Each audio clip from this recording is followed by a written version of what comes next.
Let's see. Yes, all allow viewers to send you a request to join. No viewers invites yet.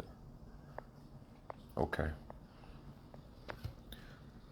We're going to try this a little bit different from the phone. Let's see if it works. Hold on. Let me see if I can. Oh, it says invite friends. Here we go. Marcos. M8 or COS or Ghost. There we go. All right, try that. See if it works. Okay.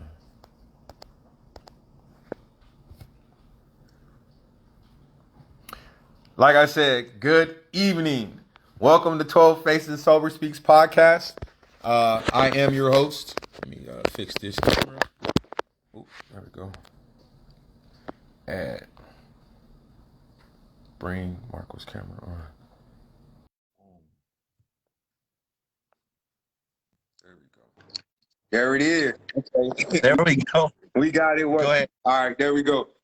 All right, ladies and gentlemen, sorry for the delay and the technical issues. Welcome to 12 Faces Sober Speaks podcast. I am your host, Kenneth L. Watson Jr.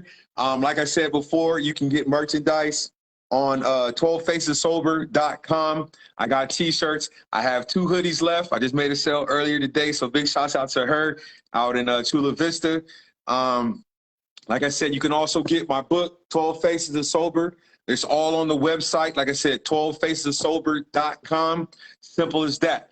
But I am super duper happy that I have this guest. Why? Because he's from the same city as me, National City. A lot of people, I usually say I'm from San Diego, but if you know you're from San Diego, you ask what part.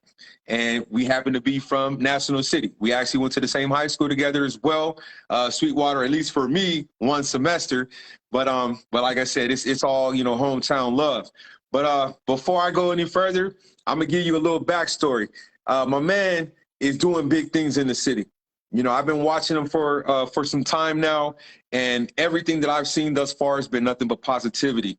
He does music, and he helps the community. That's one thing I like, is that if something happens in the community in terms of someone needs hospital bills, help, something like that, he's out there fundraising. And I don't know for sure if this type of stuff was going on in National City, but we definitely needed this about 20-something years ago. But I salute you definitely for doing that. But I'm going to go ahead and introduce him. His name is Marcos Navarro, but he goes by MTO. So go ahead, bro. Introduce yourself. Let them know what's going on. Thank you. I'm super grateful, first of all, for this opportunity and to be interviewed by you. This is a great opportunity for 2 individuals from National City to kind of tell their story. And like I said, thank you for having me. I'm known as MTO, Marcos Navarro, graduated class of 97, Sweetwater High School, Red Devils alumni, just like you.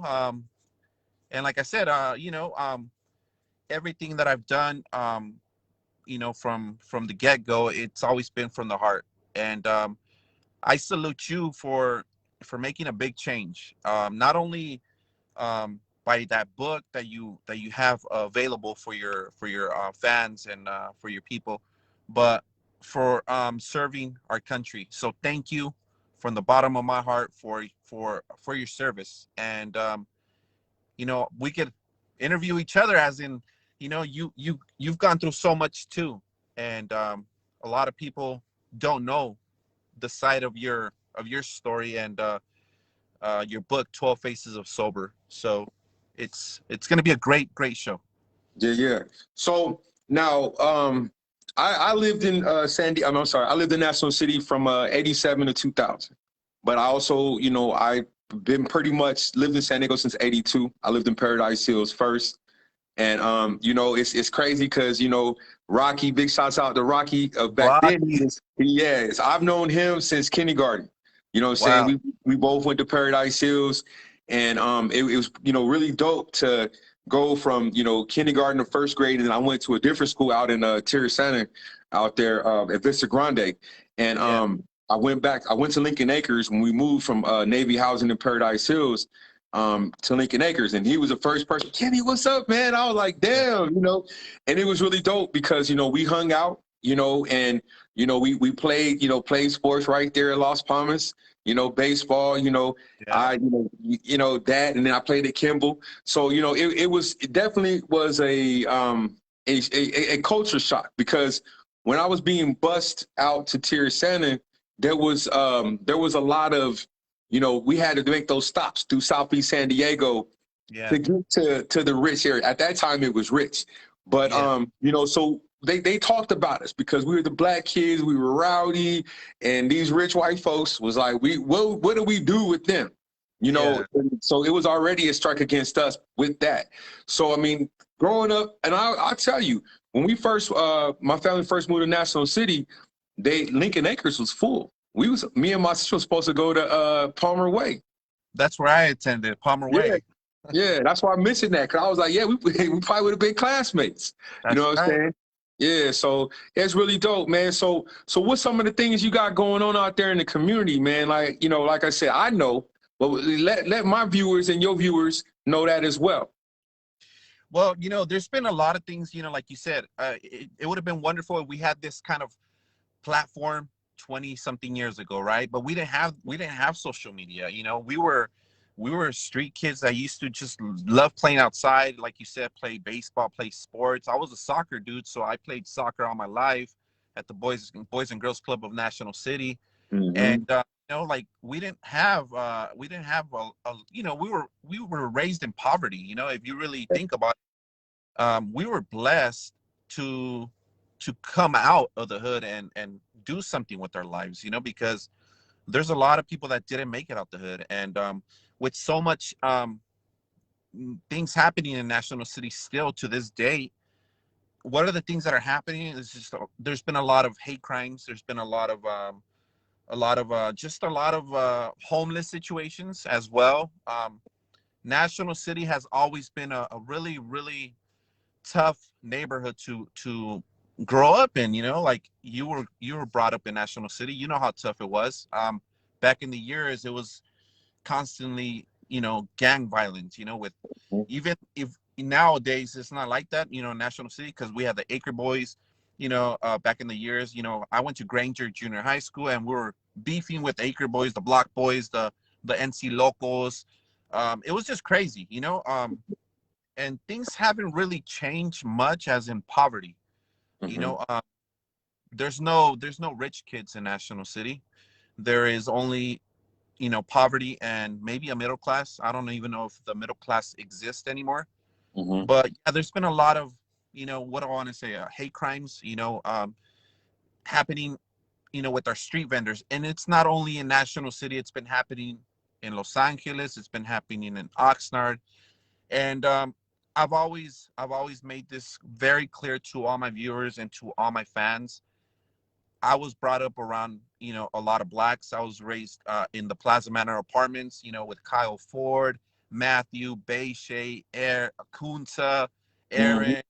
I mean, so we had two different kind of cultures, but at the end of the day, it was never about color. It was always about, we were all family. We always used to eat at each other's houses, always used to play in the basketball court. And when things like this happen, it tends to kind of separate the Chicano and the blacks. And what I've always tried to promote is peace and unity, because at the end of the day, we're all the same. We're all here to make a difference in this world, and we shouldn't ever look at us. Chicano and the blacks, and my bad. Yeah, We're all we can never here look at to a make a person's difference in color. this world. You know. Oh, my bad. I hit the computer on accident. But yeah, man, like I agree totally, man, because it definitely, I grew up in the Acres neighborhood, and probably was one of the only blacks in that neighborhood. You know what I'm saying? Big shouts out to Richard Ballard, Rico Ballard. You know what I'm saying? They went to Lincoln Acres and stuff like that. But it definitely, like I said, Plaza. I'm very familiar with those apartments. You know what I'm saying? Big shouts out to Brian Miller. I don't know if you know Brian Miller. But you know what I'm saying, my sister, I think he went to Palmer Way as well. But Awesome.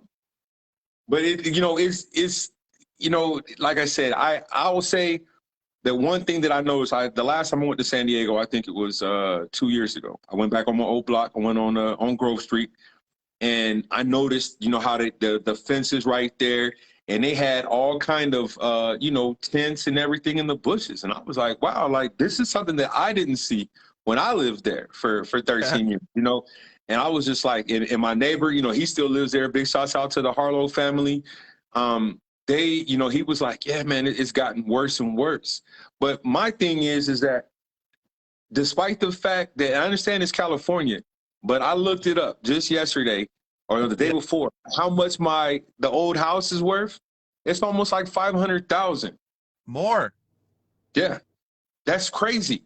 And Not, the crazy part, my parents bought the house for like 75 grand back in 87. they don't have it no more. They I wish they would have. We might be rich right now, you know what I'm saying? For real. You know what I mean? And I think they sold the house for like I think 130 back in Wow. 2000.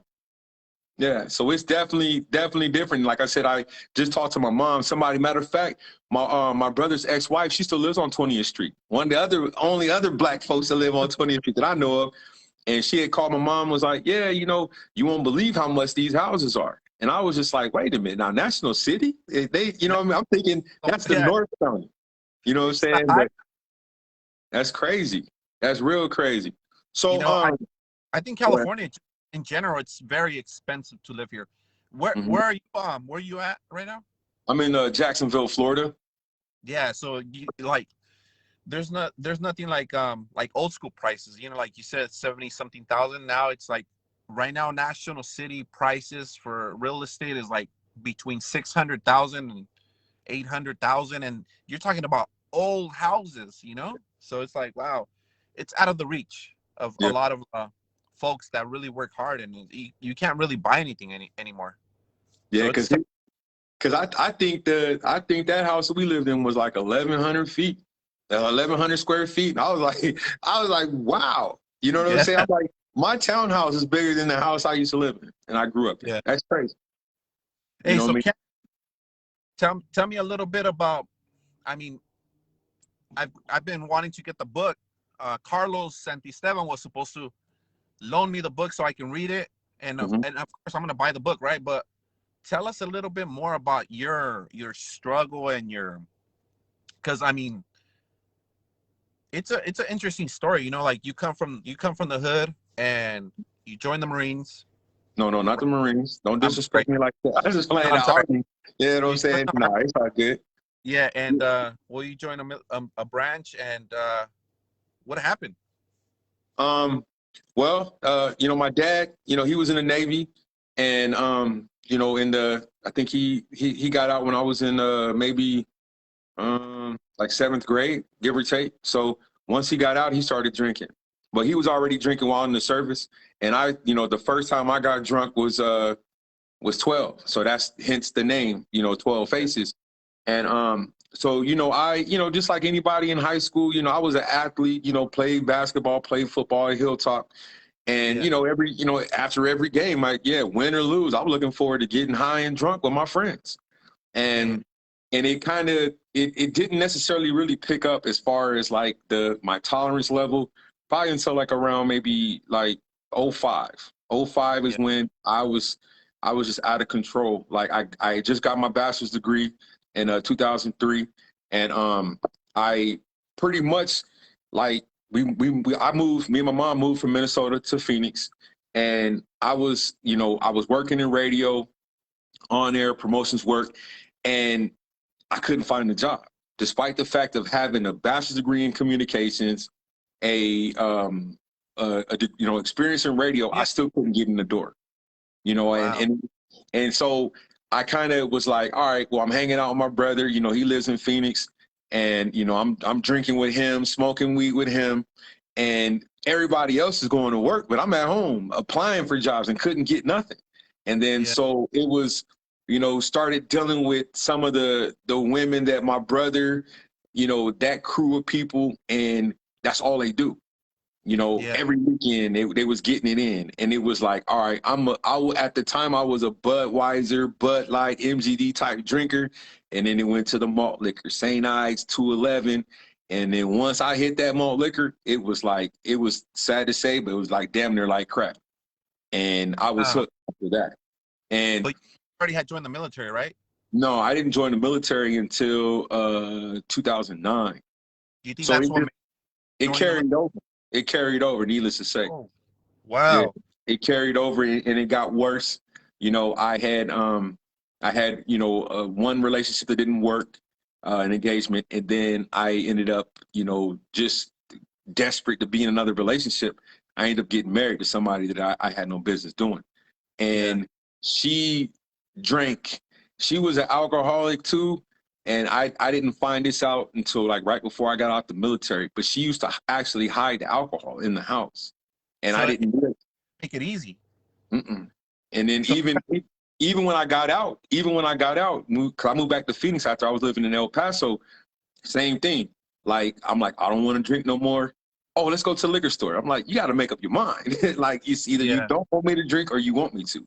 So I, after maybe, I almost died, man. I had pancreatitis. I was in the hospital for like 9 days. And then I ended up going back to Minnesota. I'm sorry, I was in a homeless shelter on yeah, 35th Avenue. I don't know how familiar you are with Phoenix on the west side. I do. 35th, matter of fact, by the jail. I was at Yeah, the homeless shelter right there across street from the jail or yeah, the tent city. And yeah, after I got kicked out of there, I told my mom, I said, hey, can I come back to Minnesota? So you got to get sober. I said, not a problem. But in my mind, I'm like, okay, I'm going to say this to make her happy, but not knowing that now 4 years, 6 months later, I'm still sober. And yeah, so, but the military, like it broke me down because there was a lot of shady people. My super, higher ranking people, shady, nasty, so it just kind of all contributed. And and some of the people that might be watching, hell, they used to make fun of me. You know what I'm saying? Oh, that's Watson, he the drunk. But like I said, Watson used to be a drunk, but Watson ended up getting a master's degree after yeah. getting sober. You know what I mean? So that's kind of how it was. But the military, they welcome it. They almost like suggest that you drink. You know what I'm saying? Yeah, I work on military base. I've been there 16 years, so I kind of know, Hmm. the drill and all that. And what actually, I mean, I know it's in your book. I know it's in your. I know that we want to make sure that people understand what, for me, like what gave you that inspiration? What gave you that push to say, hey, you know what? That's it. It's over. I really need to change, or I really need to get on a straight arrow. My mother, Ernestine Watson, she told me straight up, like I was had a wild night of drinking, and she was like, I don't want to bury my son. And when she said that, that was a dose of reality. And you know what I'm saying? I'm the youngest. So it was like, nah. I was like, I didn't even want to think about that. So then I was like, she's like, I'll do whatever I need to do. Just let me know what you need as far as help. And then I was like, all right. So then after, I think it was on the weekend, and then we ended up calling the rehab. So big shouts out to the St. Cloud Regional VA up there. That's where I did my treatment the last time. And Yeah. I went up there and they took care of me. You So know, how many years has it been that you've been sober now? 4 years and 6 months. Hmm. And it's amazing, like you wrote a book. Like that's something that I've always wanted to write a book, but like I've never found, somebody that could help me write it. I come from a Mexican background, as in Hmm. like I didn't know English. I'm a good speller and everything, but how did you like say, hey, you know what, I'm gonna write a book to kind of explain what I went through and what people can do to make a change, because I'm sure the book talks about all the situations you went through, right? Yeah.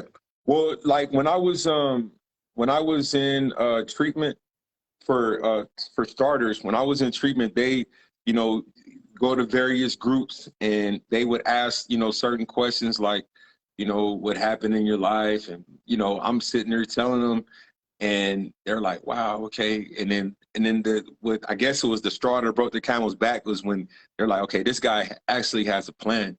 And I had applied for grad school while I was in treatment. The day I got out of treatment, I got the keys to my apartment, and a lot of things are kind of rolling together. And then when I got up to my school where I got my bachelor's at, St. Cloud State, I started interacting with these young students. Now, mind you, I graduated in 2003, and I'm back on this campus in 2017. So I'm the old head. Like these, I got friends that got kids in college, and it was like, okay, what are you doing here, type thing. And Yeah. then I'm telling them like, hey, I'm sober. I'm in the process of getting ready to have get a divorce, and they're like, man, you done been through a lot, and then they're like, you need to write it. So it was like, all right, but because I knew that I needed to put my mind away from, what happened to me in Phoenix, my Army career, and so on and so forth, that I just decided, okay, I'm going to put this to the side and then just focus on school. And then the more that I, started doing, term papers and all that stuff, it kind of got me into the mode. But what truly, I would say, truly inspired me, no joke, is my lady, because of the fact that she's an author as well. And she was like, well, this is what you got to do in terms of the steps, and kind of just gave me different steps and tools in terms of how to do it. And then, so right before I moved out here to Florida, I started it. But now, mind you, I'm packing up my apartment and in the process. And then late at night, after I get done talking to her, then I would, start doing it. And when I moved here, I think I enjoyed it because, I was born here. I was born in Jacksonville. And the first couple of months, it was just, I'm in awe. First time back in Florida since 1979. And so it was like, I wanted to kind of get to know it, embrace the city, celebrated my 40th year. And then after that, I started to write it. And it took me roughly, I would say in total, like 6 or 7 months to write it. And then, go through the publishing or editor. I had my editor look at it, as well as my sister. So big shouts out to LaQuisha Oliver. She looked at it. She had to, have her final say so in the book. Yeah. So, you know what I mean? But, like I said, my family, they like it. They're proud of me.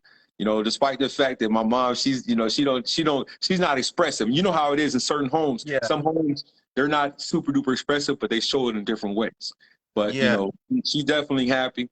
But like I said, I can talk to you about the book after this. I will be more than happy to help you with that. That'll be dope. Because it's just a matter of, depending on what you want, you're telling your truth. You know what I'm saying? So whatever it is, whatever the topic, only you can, can say, oh no, this ain't true, or yeah, this is true. You know what I'm saying? So I definitely, I'm more than happy to help you with that. Thank you. And how many pages is the book? It's a total of 108 pages, I think. Let's see. It's just under 100 pages. Yeah, it's just under 100. But see, like I said, the book could have been longer. I was giving energy to my ex-wife when she didn't deserve it. It was like at first she was going to have 2 chapters, and I was like, nah, I'm over the situation. So I said what I had to say, that little part, and then I was like, I'm good. So, but yeah, so my next book is, I haven't decided. I'm gonna do 2 books, and you're gonna like this one. So I might need your help for this, but I'm gonna do one. It's gonna be a children's book, and I'm gonna do it on Las Palmas, and growing up there and playing baseball and everything. Oh, since I said that, let me show you this, so I can show you I'm real official. You know what I'm saying? So I don't know if you can see that. Yeah, I see it. 92. Yeah, the only black dude on the All-Star team. You know what I'm saying? So I'm gonna do a children's book, and talk about being a black athlete in a school where there was nobody that looked like me. You know what I'm saying? I'm gonna do that, and then I'm gonna probably I might do one on my Army career. And my lady, she don't want to talk about our relationship, but I think it's definitely definitely a romantic movie. You know what I'm saying? So like it's a trip because maybe I would say 7 years ago, I started writing a book, and you're gonna trip out on the title. The title of the book was gonna be titled "Understanding Women." Hey, that's real dope right there. That's real dope. So I started writing like the first stuff, and I'm like, you know what? Screw that. I don't think I'll ever understand a woman. So I scrapped that book. Mm-hmm. But see, I'm gonna tell you, the first time, big shouts out to my dude Kahar Kanian.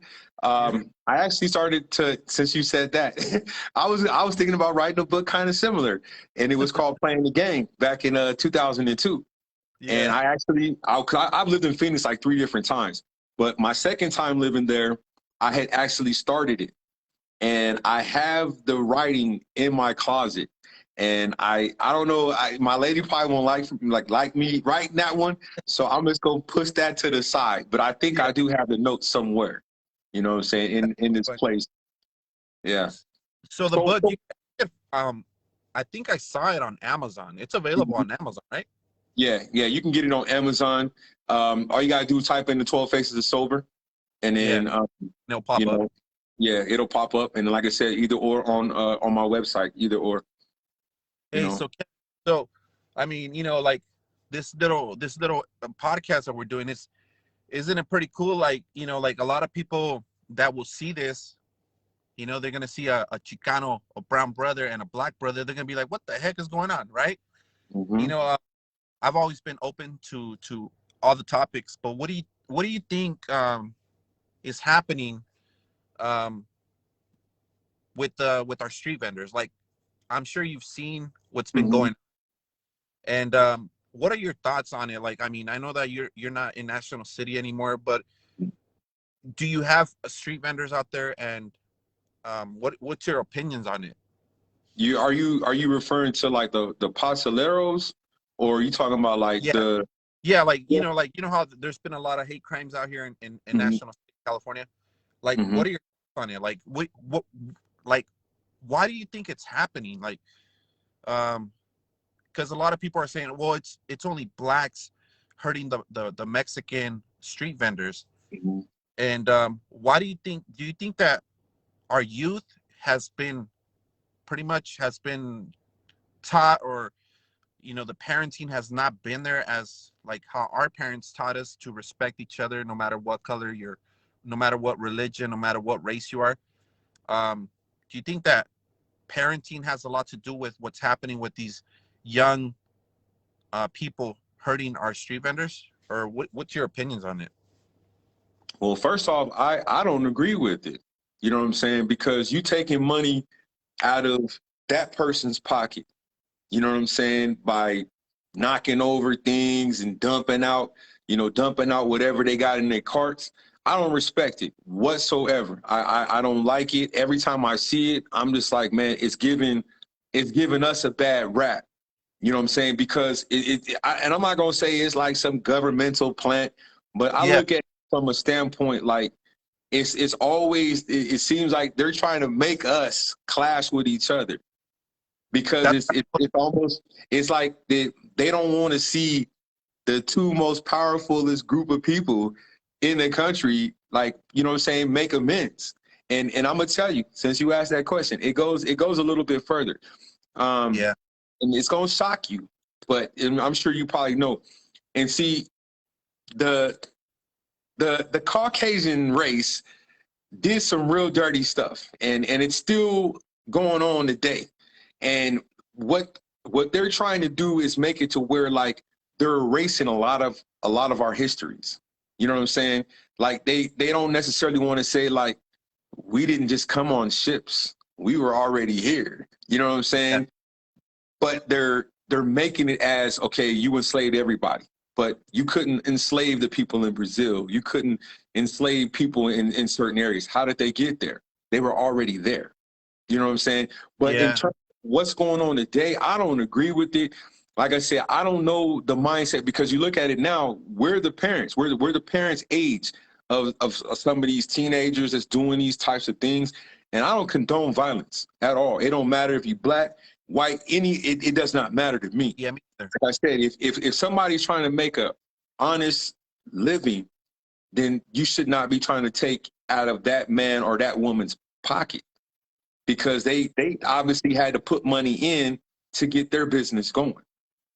And So and yeah, like, do you think that it's the parenting of today?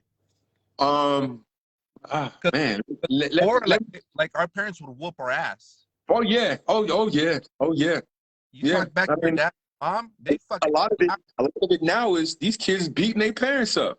I yeah, mean, some of these parents are afraid of their kids, and, yeah, and because it's automatic, sad. I'll call the cops. Hmm. Yeah, CPS real quick. Yeah, He did this. He looked at me wrong. So I mean, yeah, I would probably say that the lack of discipline could be an issue. But like I said, I mean, I'm only seeing it just from my perspective out here. You know what I mean? Like I said, this is, this is the first time we talked about this prior to this, but in terms of like having a conversation with somebody, this is the first time. And Yeah, I definitely don't agree with it. And I look at it as it's the same way if, at a Padres game, there's people out there selling water. They trying to make money for whatever reason. If it's to go to Magic Mountain or something or yeah, pay for college, we not, you know what I'm saying? It's the same way like in the Bay Area when a little girl was selling waters at I think outside the Giant Stadium and the lady called the police on her. yeah, And so I don't know. Like for me personally, I just look at it as if you doing it, you a coward. It doesn't matter what race it is. It looks bad because it's black people and it's attacking brown. But like I said, see, when something happens, we looking out for each other when it comes to protests.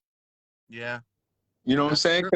Because I'm gonna tell you when they what was it, the riots in the LA riots back in the '90s? Hell, they Oh, told yeah. us to city up. Ronnie Yeah. King, you know, Mm-hmm. everybody, because we stood for what we believe in, and it was injustice. Like, like, I don't condone violence at all as well. Mm-hmm. My agenda has always been peace and unity. And when I seen that Ronnie King beating, I was like, what the fuck?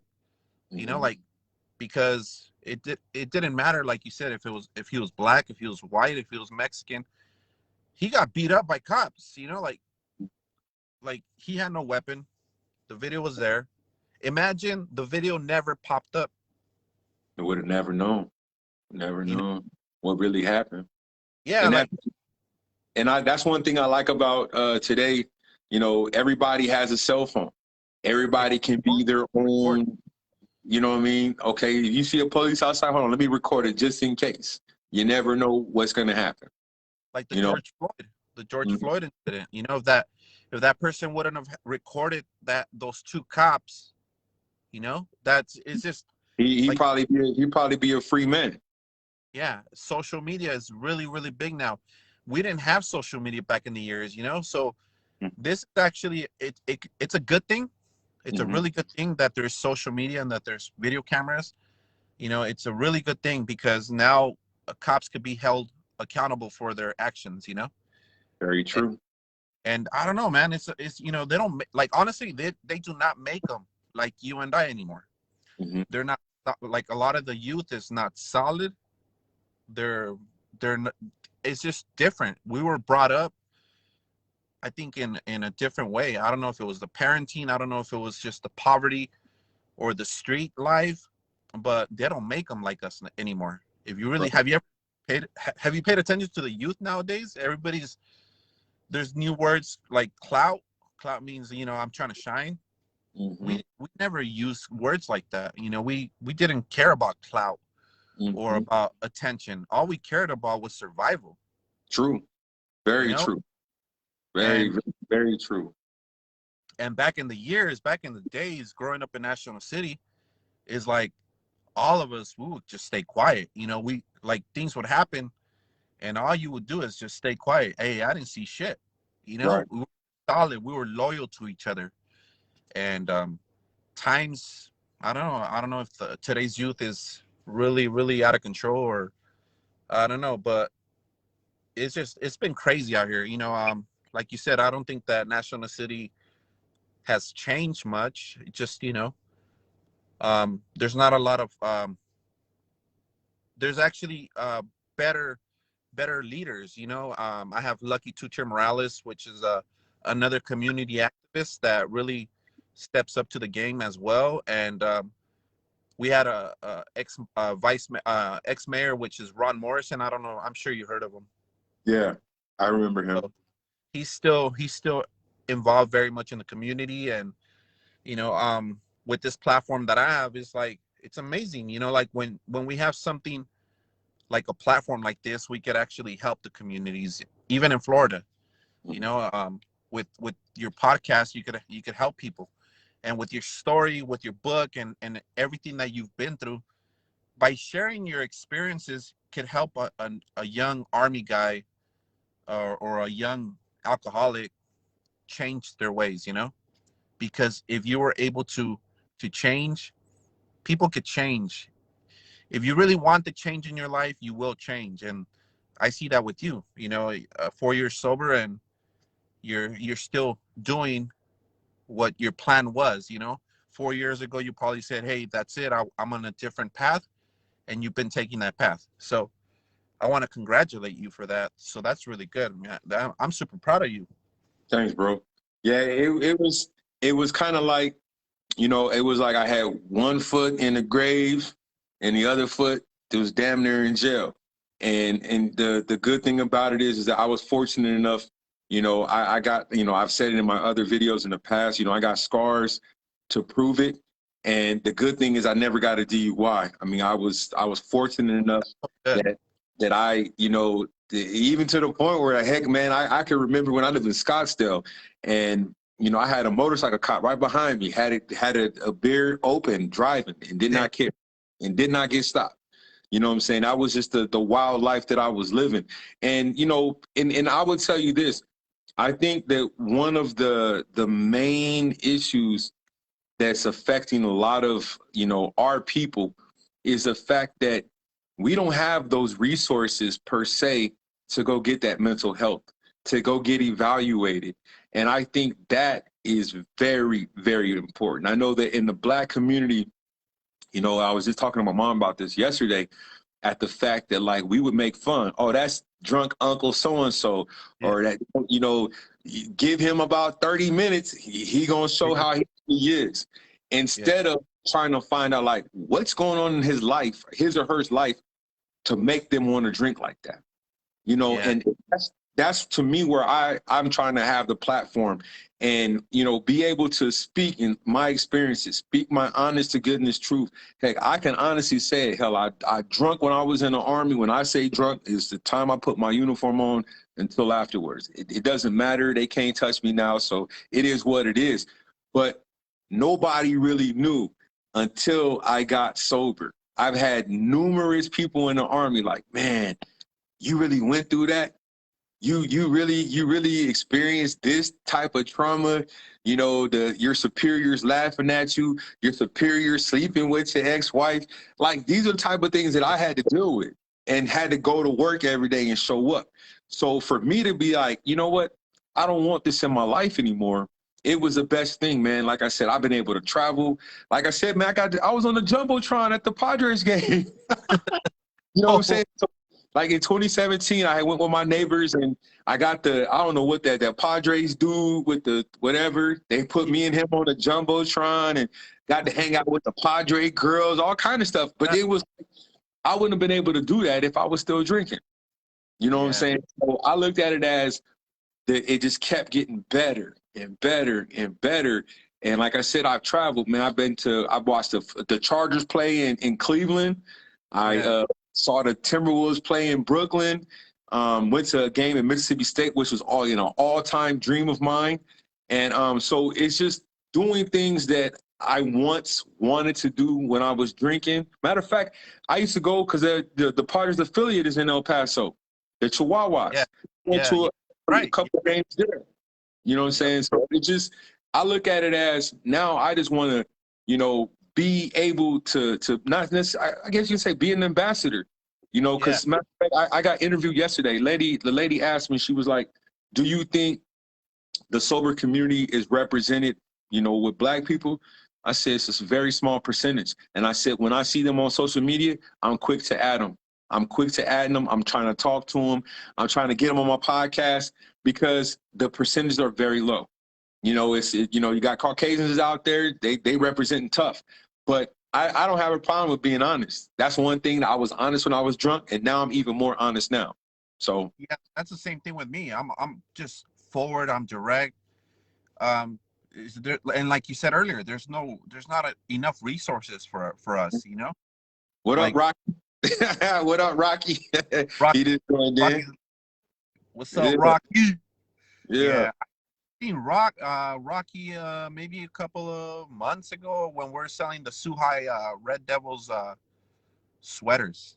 Okay. I like that. I like that hat you got too. I need one of those. right here. Look, I need that. Yes, I need one. I need one of those. Those is cold. these are cool. These are cool. They're flex fits. So Okay. Yeah, yeah, I'll rock that before I put on the Lancer hat. you know what? That I actually attended Hilltop for my junior year, but I was like so fast to get in a fight, get kicked out, and go back to Sweetwater. So I attended Hilltop, the Lancers, for I think like for a couple of months, and then like the Hilltop was like more the 90210 posse, the Melrose Place posse. There was a lot of jocks, right? And I was like the only kid from National City, and there was a time where this little kid was being bullied in my math class, and it was a big dude. He was a football player, Mm-hmm. Caucasian dude, and he starts messing with this little kid. Well, a short kid, and this little kid was like, scared of him. So what I did is like I got up from my chair, and I started whooping his ass, and the teacher was like, "What the fuck?" But I was just like, I hate bullies. I hate people that try to bully others, and that was my first reason why I was like, I'm gonna make sure that people stop getting bullied. And yeah, I got kicked out, and then I went back to Sweetwater. Yeah, But I got kicked out of Hilltop too my senior year. yeah, they were like super strict, right? They didn't put like this. They were trying to saturate that school as much as possible. If you look like me and you, they was kicking us out for anything. I had Yeah, matter of fact, the wrestling coach, the wrestling coach snatched me. And I was like, and I cussed him out. And that's why I got kicked out. I said, don't you ever put your MFing hands on me. I was like, I am not the one. It was like, whoa. Yeah. yeah. It I was remember our green soccer uniforms. You had a green uniform yeah. too, right? Mm-hmm. I just didn't like it. I don't know. I'm always gonna be a Red Devil. It was funny. Like I got kicked out. My mom was like, "Why did you get kicked out?" I'm like, "Because I fucking hate this school. I want to go back to Sweetwater." Right. And then see, I'm gonna tell you, like I wish I would have did my whole 4 years at Sweetwater. I ain't even gonna lie. I ain't even Yeah, gonna Sweetwater is like like National City. I see it as one of the most united cities, no matter what. mm-hmm. You know, Oh, um, you know who I'm about to have I'm having another Suhai alum coming up real soon. He used to play in the NFL. can you say it or no? Uh well Or you want to yeah, wait? Let's wait. yeah. Well, yeah, yeah, I'll tell you offline, but yeah, I still gotta set it up. He agreed to it. So Nah, yeah, so I'm looking forward to that. So it's gonna be nice to get him on there too. But I'm gonna tell you, man, that one thing about Sweetwater, like it was so dope because I think I got kicked out right before Christmas break, and then you guys were on intercession or whatever it was. I only went to school for like 9 weeks. That was it. I was like, I'm digging this. You know what I'm yeah, saying? And it was cool too to go to Sweetwater because all these people I grew up with in the neighborhood, you know what I'm saying, played sports with all these people. And it yeah, was like, wow, now, you know what I'm saying, I done talk trash about these guys and now I'm at the school, you know what I'm saying? So it was, it was love. It definitely was love. And I would say that, besides the fact that I was dating somebody there, she broke my heart. I went to go hang out over by the bathrooms and stuff. I was like, I ain't got time. I just want to get out this school. I don't care. yeah. So when are you gonna be in San Diego? When are you planning to visit here? Ooh, good question. Uh, well, for my 5 year sober anniversary, I plan on going to LA for to Okay. see the Chargers play the Vikings November 16th, and then I got a couple buddies from college that we all gonna meet up, and I'm gonna take them down there. So Oh, you're still I'll let you know for sure if I make it out there. yeah. So you're still a Charger fan? I say San Diego. I don't say LA. Yeah, yeah. I know a lot of people really didn't like that move, but I mean, the Spanos did what they did, and Yeah, there's no going back. right. You know, The only bad part is that I got a LA Chargers starter jacket. I had to because I was I'm a retro dude, so I was just yeah. happy to be one in the Chargers. Maybe you could take it off. Maybe you could take off the LA. that. Yeah, I might have to think about that. Yeah, I don't know if it'll have the stitching portion of it on there and stuff. But what's Yes. up with it? So enough talking about me, man. What's up with this music game? Let's talk about Oh, that. so What's up? I've been in the business for about, I would say, 20 years, and this is my record label. It's Cal Mex. So for Cal Mex, for California and Mexico, since I was raised in Tijuana, which is right here in the borderline. So yeah, I've been in the music business for so many years, and I started from nothing, but I always used to like writing poetry in school, and love letters to girls, and I was like, you know what, I'm gonna turn love or poetry into music, and Hmm. that's what I did. I had enough money to cop for a CD, and I went into the studio in Hollywood. Me and my little brother and my cousin, we took off to Hollywood. We recorded for 3 months straight. We just kept recording every day, and it was a long process, but we did it, and the first album did really good with no barcode. And when you have no barcode, it's really hard to get sales, right? But Hmm. it all started in 2001, and ever since 2001, I've been at it, dropping albums, and then not only dropping my own albums, but helping other independent artists bring out their CDs.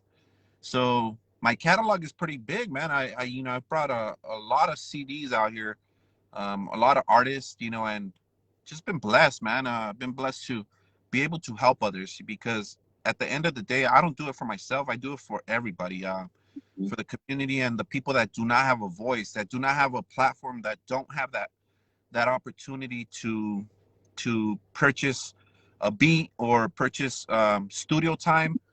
I did all that, and if people don't appreciate it, didn't appreciate it, that's totally fine. I just did it, like I said, I did it for my community, and I did it to help others, and I continue to do that. I'm just like, man, super beyond blessed to have a really, really good record label. Like I said, it started from nothing, started from zero, um, and just making money off royalties, and just traveling the world, because I got a chance to travel to Japan, to every state. I traveled to every state. I've been to Italy. It's just been amazing, man, and I wouldn't trade it for nothing. Just doing. It's been hard to get back in the studio for me, because I don't know if I lost motivation, but it's been a difficult step. I've been trying to drop another album for the fans, and man, I don't know. Sometimes I get stuck, or other projects come into play, or other people need help, and I eventually stop what I'm doing for myself to do stuff for others, and I don't know if that's just the way I am, or I was born with that. Like I think I put others first than my projects, and eventually I'm gonna get to it. You know, but yeah, man, this music has made me see a lot of people, a lot of different countries, a lot of different states.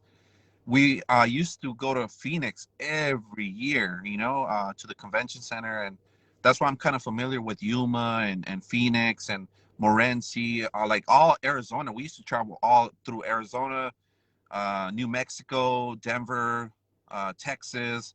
So like we were blessed to travel every state, perform with big artists like Little Rob and Brenton Wood and Pitbull. I've shared stages with people, like with a lot of famous.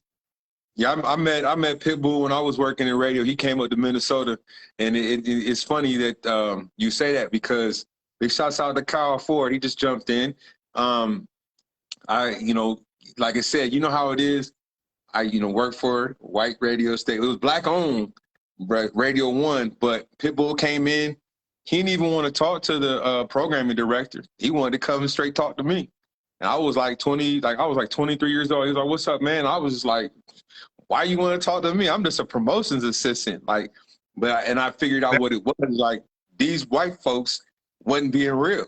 You know what I'm saying? And it's somebody who actually appreciates the music and understands it. That's who we wanted to gravitate to. And that's how Oh it was. A lot of celebrities that came in that radio station.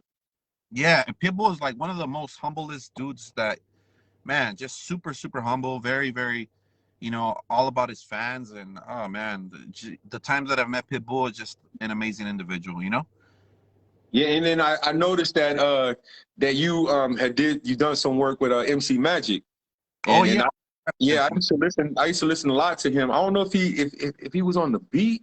I forgot what radio station he was on. yeah. Okay.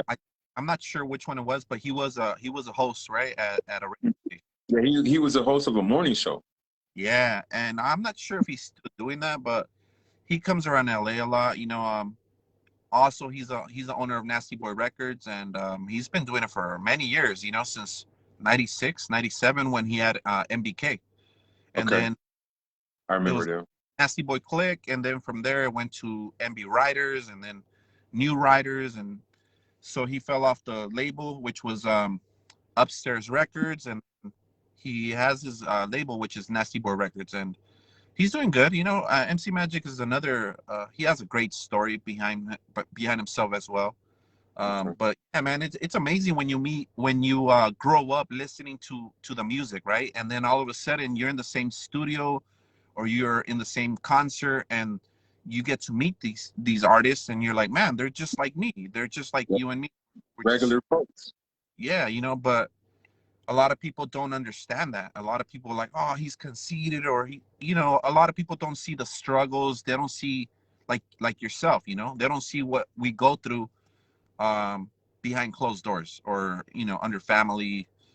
It's like they only see the public figure. They don't see that we have issues, we have problems, everybody has bills, everybody has problems. So yeah, but it's amazing, man. This music business has really got me a chance to travel the world as well. And I just, and I didn't realize that you was in the video, but I was like, at first I was like, oh snaps, that's Price Breakers. So I want to say big shouts out to you for being in that DAYGO Part 2 video. The Ryan Yes.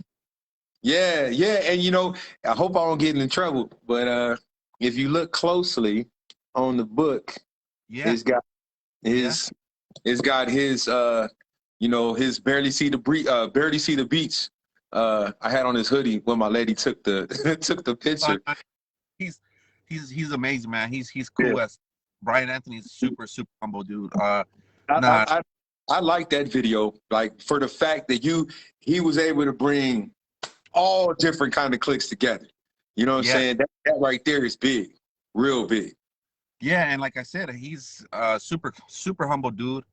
Man, shout outs to Ryan Anthony, man. Yeah. Ali Ryan, man, he's dope. And then his clothing line, man, it's blowing up, you know. Mm. And he's in the community. He's always out there. He's not, like he's really really out there, and that's what really I like about an artist that is out there in the community, and shaking hands and sharing moments. Is like there's a lot of artists. I'm not lying to you. There's a lot of artists that do not do that, and Right. it's sad, because like we're the ones that make them. We buy their merchandise. Mm-hmm. But if Ryan Anthony definitely is a guy that is out there showing Mm-hmm. love to fans, and that's why he's blowing up, because he's so humble. Yeah, that's what I like. Like I said, I mean, working in radio, I've had the opportunity to meet a lot of big name people, and just like you said, they have those egos, and then some of them are just as cool as can be, and but like I said, it's kind of just depends on if you have the opportunity to have that one on one, and actually be able to just for a little bit to be able to chop it up. You Yep. know, yeah, That's and what's that's one thing. Like and I don't be throwing out names, but anytime like I see Ti on Instagram posting something, I said, if anybody asks you what was the first thing you did when you came to Minnesota, you say Mall of America, and who took you, and who almost lost their job behind you. That's yours truly. You know what I'm saying? But that's one thing that I liked about working in radio was the fact that I can go to all these, different concerts, meet all these different celebrities, promote these, different companies, And now it's like I'm promoting myself. And so it's like I was able to learn the game early, and now I'm able to, use all that stuff and now just apply it to my own personal brand. Yep. And I think that's real dope. And I'll tell you, man, like I really do like the fact that what you're doing for the community in National City, man. Like the only person I can remember, and I don't know if you had him, but Officer White, remember him for the dare officer? I looked up to him because it was like I didn't think I would ever see a black police officer. You know what I'm saying? Because it was not something normal that we're used to seeing. Yeah, You know what you know what? He was a huge influence on me too. I mean? I had him for the Dare program at Palmer Way, and he would always show up in his Crown Victoria, tall Officer White, a black dude, and I'm like, man, I want to be a cop. Like he just brought that inspiration. He brought that good feeling about being a cop. He actually really loved the community. Mm-hmm. So yeah, like he would like, oh, you want to sit in the back of the patrol car? Yeah. Do you want to turn on the siren? Yeah. So seeing Officer White, he actually retired a couple of years ago. He was a motorcycle cop. After the Dare program, he became a motorcycle cop. Okay. I kept in touch with him, like as in I would see him and I would, hey, what's up, Officer White? Definitely, a very, very good officer. And And his brother played for the Bengals. I still have that autograph of his football card to this day. from the Bengals? Yeah. Wow. I was like the only student, back in, that collected the cards. I'm like, let me go see if I got his card. Sure enough, I think I came in class with like 2 or 3 of them. Like, seriously. Yeah, like no, I never got that football card, but yeah, like do they have it on eBay or anything like that? His card? Yeah. I don't know. To be honest with you, like I said, I'd have to go through my whole entire collection. And I don't know for sure if all of all of my cards have made it here to Florida with me. I can't even tell you. You I probably just have know you probably have a lot of money on those cards and you don't even know it. Yeah, I've been looking at some of the cards, but it's just I know that here recently they've been saying like the card prices are supposed to be going up, but I just haven't. I think I was just looking up a Marshall Faulk rookie card. I got his rookie card with a stitching of his jersey from the Colts or whatever, but that ain't worth nothing. So I got to look deep. I'll probably say the ones that might be worth something is the ones from like the 70s and 80s that I have, but I haven't sat down to look at that collection in a while. Maybe you should look for that because you might have some money right there stacked I up. know, right? Look, I'm trying to buy a house. I need all the cash I can get. And see, that's what I was saying. I can if I was to buy a house right now here in Florida for 450,000, do you know I could probably get like an acre or two of land and then just have a big old mansion for that price? Like that's insane. You know what I'm Not saying? you won't find that. No, you get a matchbox with that in National City. 700 square foot house for 700,000 or 600,000. Now, there's one thing that I forgot to bring up. Um, so, you in the music game, and it's a lot of brothers in the game that use the N word, Oh yeah. and so like, what's your take on it? And I'll give you mine. uh like and I'm talking about Mexicans, Chicanos. I know that a lot of people in like New York, the Latinos over there that are Puerto Rican, they use the N-word a lot. But for me, as in being brought up in National City, being brought up in Southern California, it's just it's been a no-no, right? And what I've noticed is a lot of these youngsters that are rappers, they're saying that N-word, and I'm like, man, it's just like for me, out of respect, I grew up with a lot of blacks, and I've never heard one of my black friends say, "Hey, what's up, Boyo?" or "What's up, Paisa?" "What's up, Beaner?" Uh, Mm-hmm. I think that's just the same feeling that I just can never say the N word. Even if it's been a elementary buddy. Like I don't know, it's just out of respect for their culture, out of respect for my culture. It's just I don't know, man. It's been tough listening to these youngsters. Not only rappers, but if you're going to the Plaza Bonita Mall, you see these like 12-year-olds. Hey, what's up, man? what's up? I'm like, what the? You're Mexican, or you're like, it's just, I don't know. It's just, that's just my take because I was brought up in the early 90s. So Mhm. I don't know. It's just, I feel like very disrespected.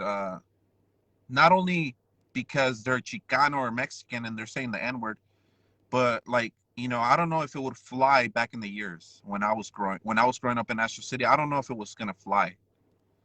Yeah, I would have to let me tell you, it was a lot of friction in Lincoln Acre when that word came out of people's mouths. Needless to say, and I, as far as the music game, I think to me, it's like you said that you got people who use the N word, and like you said, the some folks out of New York, and like you said, the folks out of Puerto Ricans. But see, it's crazy because you have some Puerto Ricans that embrace the black culture, and then you have some Puerto Ricans that don't want to have anything to do with us. You know Yeah. what I mean?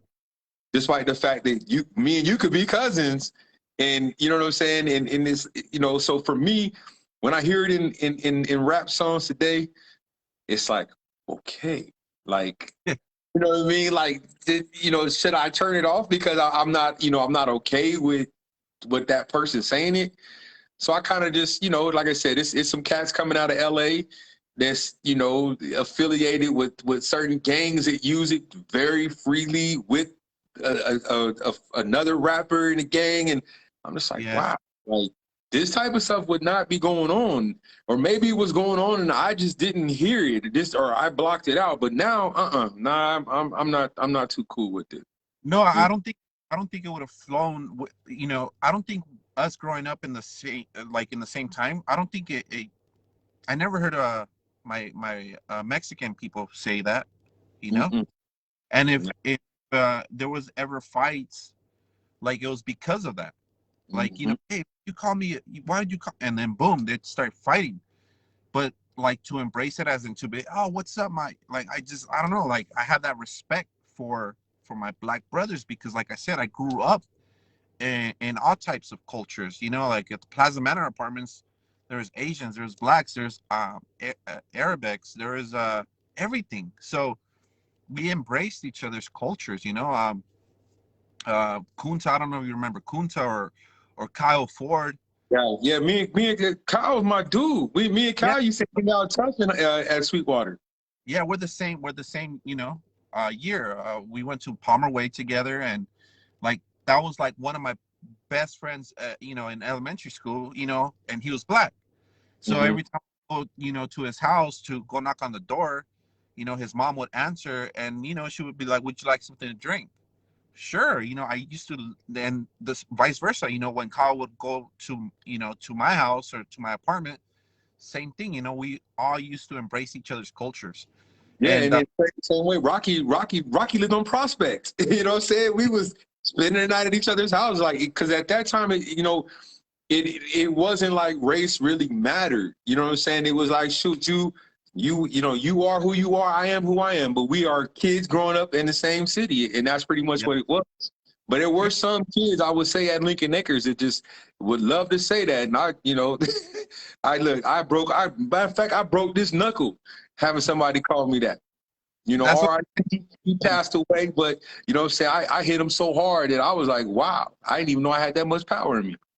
Yeah, and just to hear it now, it's like, man, have a little bit of respect for my brothers. Like, I just I see it that way, and I don't know if I'm just old school, but I'm gonna continue to see it that way. And let me tell you something. My label, I have tons of demos, right? And I listen to the demos, and then when I hear a Chicano or a Mexican say the N word, boom, that's it. I'm like, hey, I'm sorry, um, I can't sign you. I just can't because like it's just that's just the way I am. It's like if I feel disrespect, if they're being disrespectful to my black brothers, or I just won't sign them. And that's a big thing. I've, like I said, I've had a lot of demos and really good rappers. It's just when they say that word, it's just like, man, it just kills it. You know? Rocky. He remembered that. That's all we did was play Nintendo. That's Oh yeah. real. And you would take off the tape and Yeah. blow That's it, real put it back in, talk. Yeah. put a paper clip. if it wouldn't They stick. stay down, yeah. That's what's up. That's the old school stuff that we remember, and we embrace it. We take it with each other, and that's what makes every culture amazing. You know that like I said, growing up in National City um, has really opened my eyes to everybody. Like, hey, it's not I'm not only because I'm Mexican. It's like, hey, you know what? I was brought up around different cultures, so I take those lessons and every culture, and I try to spread the word of awareness and to bring unity, and peace, because that's the most important thing, man. We gotta all unite. And like you said earlier, like, they're afraid for us to unite because we override the whole system. If we were to unite it, just imagine this country, Yeah. how we like. Well, I mean, it's heading that way. To be honest with you, it's heading that way. And the person that occupied the office before January 20th, he was trying his best not to let it happen. And it's going to be some things. Hopefully, this new administration will be able to shake it up. But just like you said, and well, I'm gonna hold that because I don't want to get in trouble with that statement. But I would just say, like, you're right. If we were to truly band together, we could really make some true changes within the United States. But they don't want to see that at all. They We don't. can, just by us, even if we have a small platform, the word gets out. People start seeing these kind of videos where two different races, can talk, civilly, and being brought up in the same city. They see this and they're like, wow, like, these guys made a change with their life. These guys could sit down and talk like human beings and be mature about everything. Why can't we? you Right. know and it all starts with two people, and Hmm.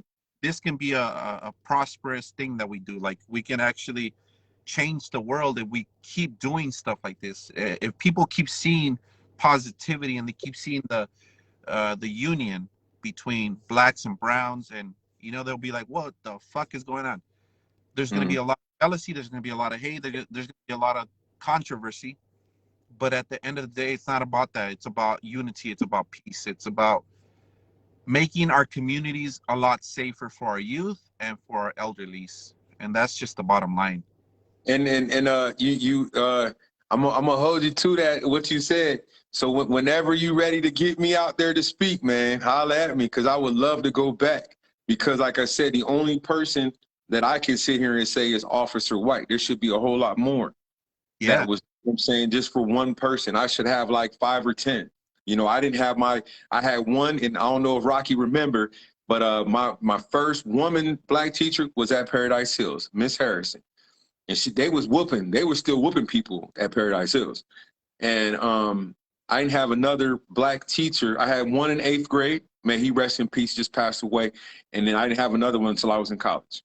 And Yeah. of course now we have more people going to school, getting those degrees, going back into teaching. But why didn't we have that? I mean, I know there was some Hispanic teachers, Latino teachers, but Yeah. it wasn't. It definitely didn't represent that. Not in. I mean, I went to Helix my freshman year. I went to Hilltop for 2 years. Yeah. Sweetwater, I ain't having. You know what I'm saying? And it needs to be more representation. I'm sure that it's different now, but I know for damn sure it wasn't like that when I was in school. Yeah. No. And like I said, in Granger, I think we only had one teacher, math teacher, which was Mr. Dominguez, and he used to have classroom number 502. And man, yeah, like you said, there was not enough Hispanic teachers back in Mm-hmm. the day, but I'm sure that's changed. We just got to get. My godmom was at Sweetwater, Miss Brown, That's Madeline Brown. Yeah, she was in a special ed teacher. okay. Yeah, yes, I definitely remember her. Yeah, may she rest in peace too. I'm just really sad to hear that because my mom and her were best friends. Wow. My dad and her husband, they were best friends. My dad and him, or her husband, was in the Navy together. Damn, that's so she just passed. She Wow. passed. Actually, she passed away. I think. Mm, what year was that? Two. I think about 2008 or nine or something like that. Yeah. And then my godfather, he used to drive buses for Sweetwater. Okay. Leroy Brown. Wow. Yeah, I mean, all we got to do is just keep this platform. for We sure. gotta keep going. And I mean, like I said, man, I'm open to having this discussion again, man, because like I said, this is what I do. I mean, I'm going to add more days to the podcast. It gives me enough time to really, do some research and homework on each person. But I definitely, I'm open. That's why I said my podcast is not just for the sober minded. It's for pretty much everybody, to get on and speak. And then, like I said, have a discussion. yeah, and thank you so much for having me on your show, man. This is amazing. And as soon as I get off, when we get off, I'm gonna go to your website and I'm gonna just purchase the book. Okay. And autograph it for me, please. That would be amazing. Yeah, just let me know because I got somebody, like I said, somebody ordered a hoodie earlier today, and I'm gonna put the stuff in the mail first thing in the morning. So All that right. won't get you at all. How much are your hoodies? The hoodies are 40. That's what And included with shipping. do you have double X on that? Sure do. All right, cool. So that's what I'm gonna do. As soon as I get off, I'm gonna get the book because I want to read the book.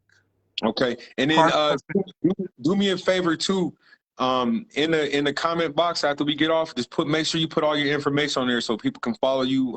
My followers can follow you on Instagram and Facebook.